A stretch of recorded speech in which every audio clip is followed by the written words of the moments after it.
Good morning, students. Here is Ikil Akhwani, your science teacher at Scholars Public School, Javra. And today we are going to deal with the next part of our chapter number 9, that is force and laws of motion.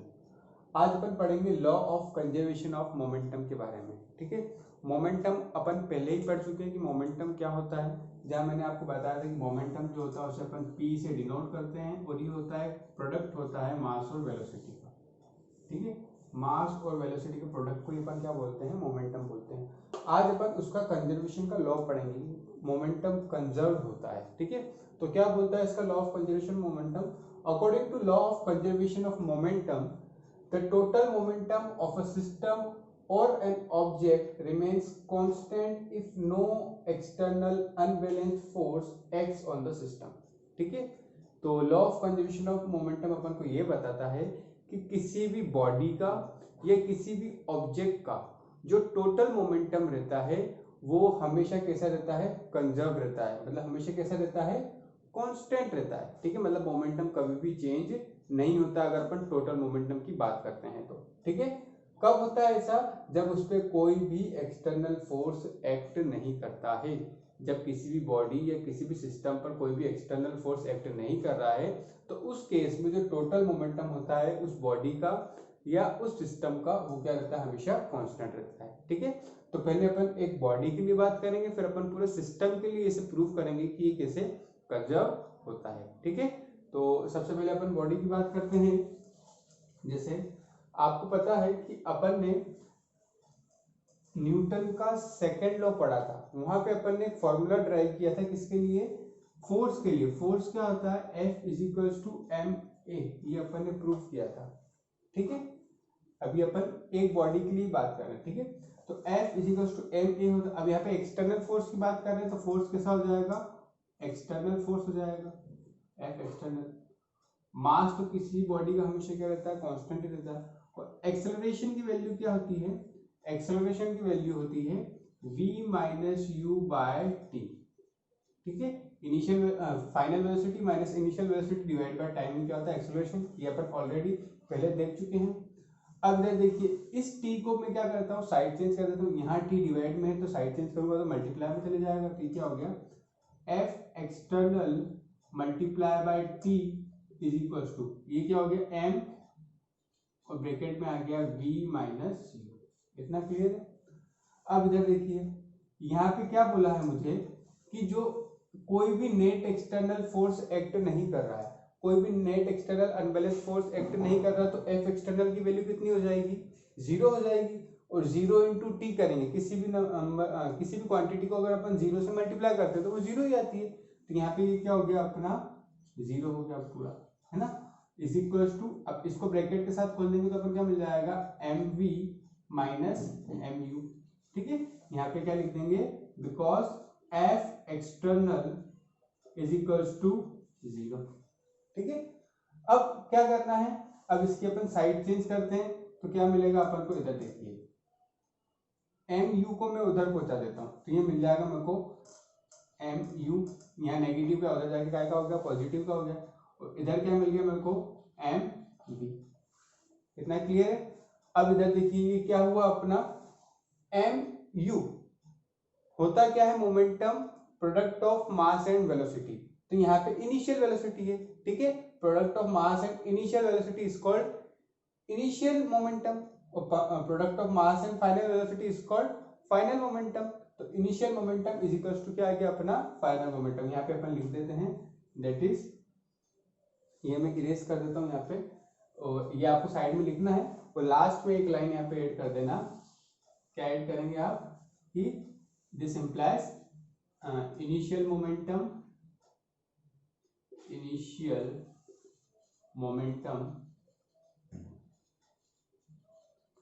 Is equals to final momentum.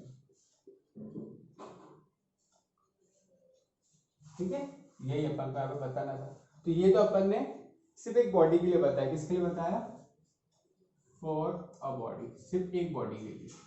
अब मान लीजिए मेरे पास एक system है, उसमें बहुत सारी bodies है, तो उस पूरे सिस्टम का भी जो लीनियर मोमेंटम रहता है ना, वो भी कंजर्व रहता है, वो अब देखेंगे. ठीक है, तो इतना क्लियर है. अब मैं इस चीज को इरेज कर देता हूं. अब नेक्स्ट देखिए, नेक्स्ट अपन को क्या देखना है,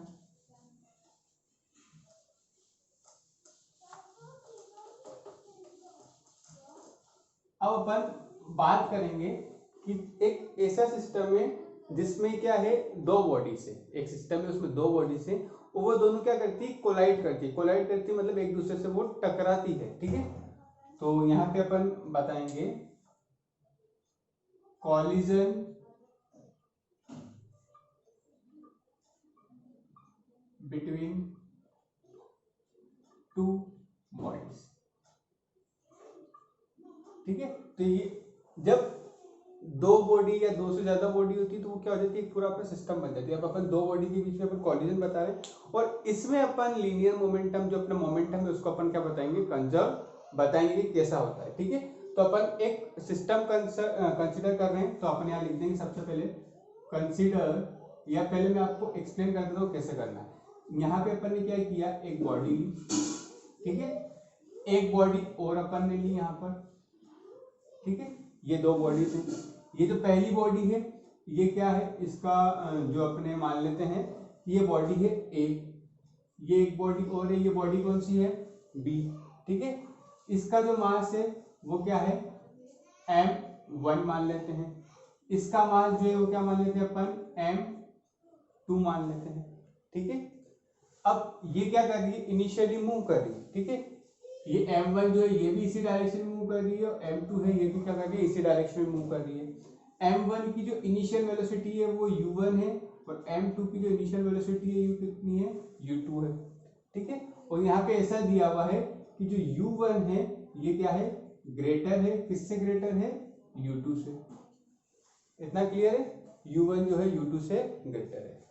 अब क्योंकि ये पहली वाली बॉडी की वेलोसिटी ज्यादा है, स्पीड ज्यादा है, तो जब ये एक ही डायरेक्शन मूव कर रही है तो आगे जाके इससे क्या हो जाएगी, टकरा जाएगी। तो ये जो पहली कंडीशन थी ये कैसी थी अपनी, बिफोर कॉलिजन वाली, मतलब कॉलिजन से पहले की बात कर रहे हैं अपन, ठीक है। अब क्या होगा, थोड़े टाइम बाद ये इससे क्या हो जाएगी, कोलाइड कर जाएगी, तो कोलाइड कर जाएगी तो क्या हो जाएगी, इस तरीके से टकरा जाएगी, ठीक है। मास तो कांस्टेंट रहता है, तो इसका भी मास m1 ही रहा है, इसका मास m2 होगा, ये बॉडी A ये बॉडी B, इतना क्लियर है। अब मान लेते हैं कि t टाइम में क्या हुआ, एक दूसरे से टकराए, ठीक है। तो ये कौन सी कंडीशन हो गई अपने पास, ड्यूरिंग कॉलिजन, कॉलिजन के समय की बात हो गई, ड्यूरिंग कॉलिजन, इतना क्लियर है। अब थर्ड देखना है कि अभी टकरा जाएगी, तो टकराने के बाद अब क्या होगी, एक की स्पीड ज्यादा हो जाएगी, एक की कम हो जाएगी, वापस ये मूव करने लग जाएगी।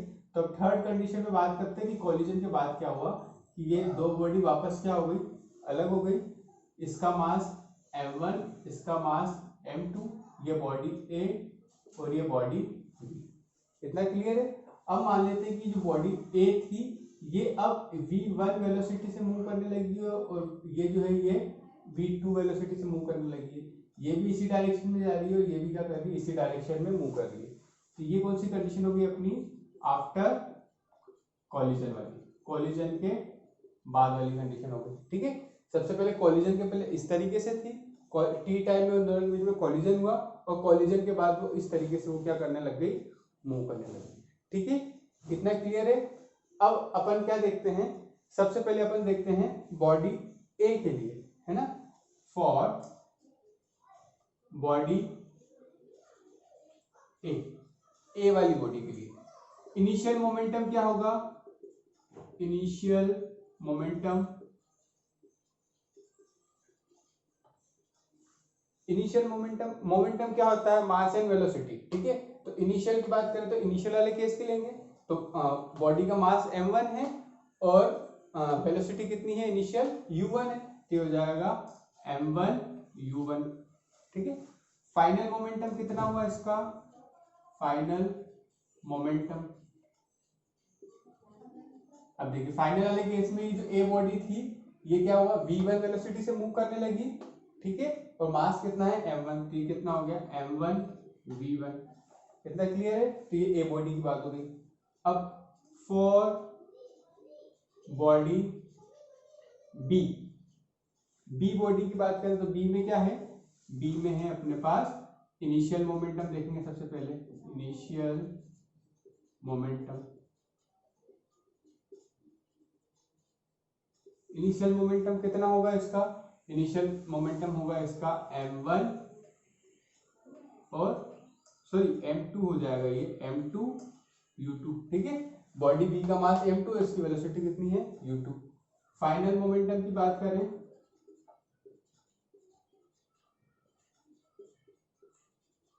तो कितना हो जाएगा, मास m2 और वेलोसिटी कितनी हो गई v2।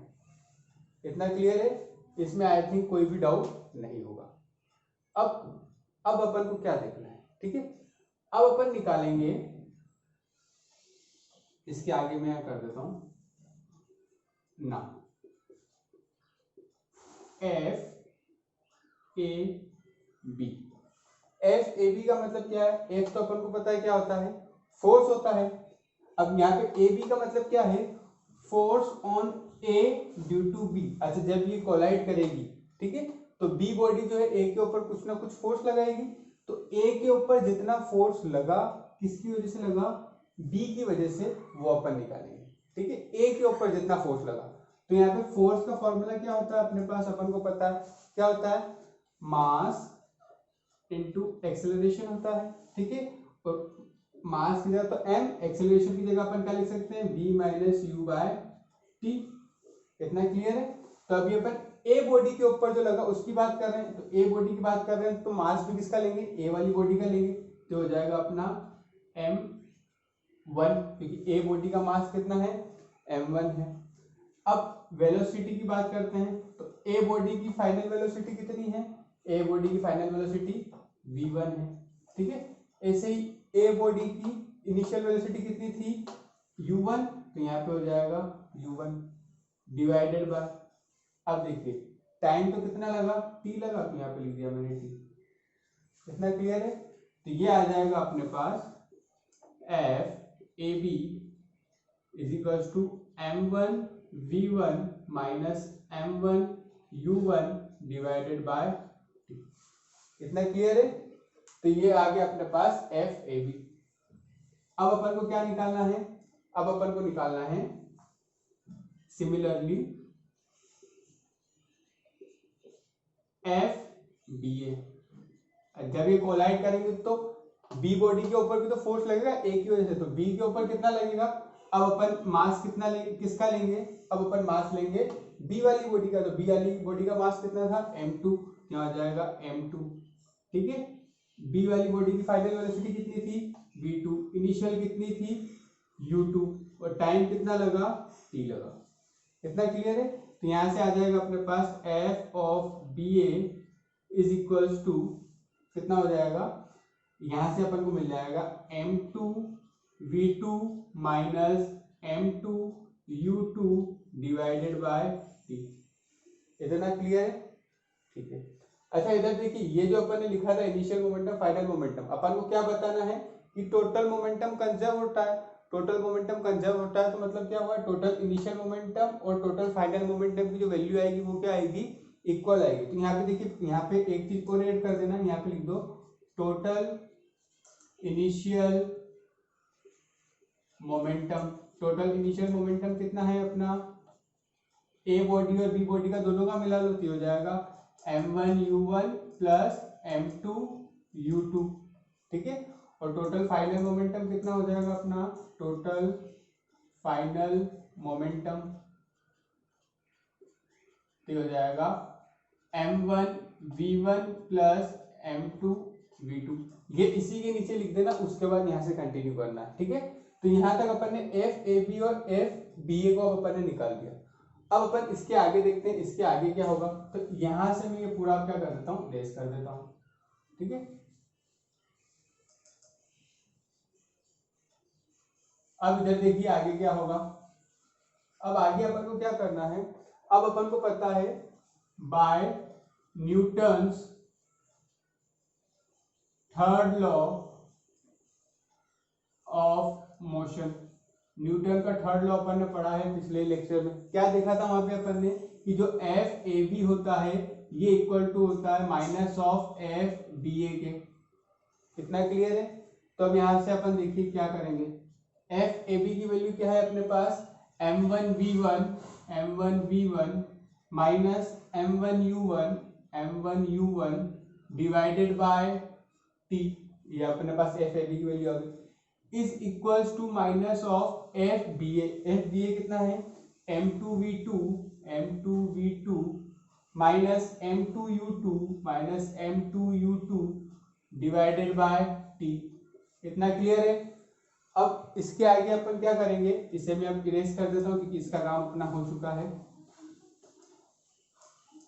अब जरा देखिए यहाँ पे देखिए दोनों तरफ t क्या है डिवाइड में है, तो t दोनों तरफ से अपने क्या आ जाएगा, कैंसिल हो जाएगा। इधर क्या बचा अपने पास m1v1 minus m1u1 is equal to, इस माइनस साइन के साथ इस पूरे ब्रैकेट को खोलेंगे तो हो जाएगा माइनस ऑफ m2v2 और माइनस इंटू माइनस क्या हो जाएगा, प्लस हो जाएगा और हो जाएगा m2u2। इतना क्लियर है। अब क्या करना है अपन को, इधर देखिए m1v1 मैंने ऐसा का ऐसा ही लिखा, ठीक है। अब यहाँ पे है इज इक्वल टू के बाद m2v2, इसकी साइड चेंज करूंगा तो ये क्या हो जाएगा plus m2v2 is equal to, इसे अपन ने छोड़ा यहाँ पे, इसकी साइड यहाँ पे ले हो जाएगा m1u1, ये माइनस का था यहाँ पे क्या हो गया, साइड चेंज की तो प्लस हो गया, प्लस क्या बचा अपने पास m2u2, ठीक है। अब इसे उल्टा करके लिख दो, और m1u1 plus m2u2 is equal to m1v1 plus m2v2, और यही चीज अपन को क्या करना थी, प्रूव करना थी। देखिए आप देखेंगे ये अपना जो पूरा था ये क्या था, अपना इनिशियल मोमेंटम था, और ये जो था ये अपना क्या था, टोटल फाइनल मोमेंटम था। तो यहाँ से अपन बता दिया कि इनिशियल मोमेंटम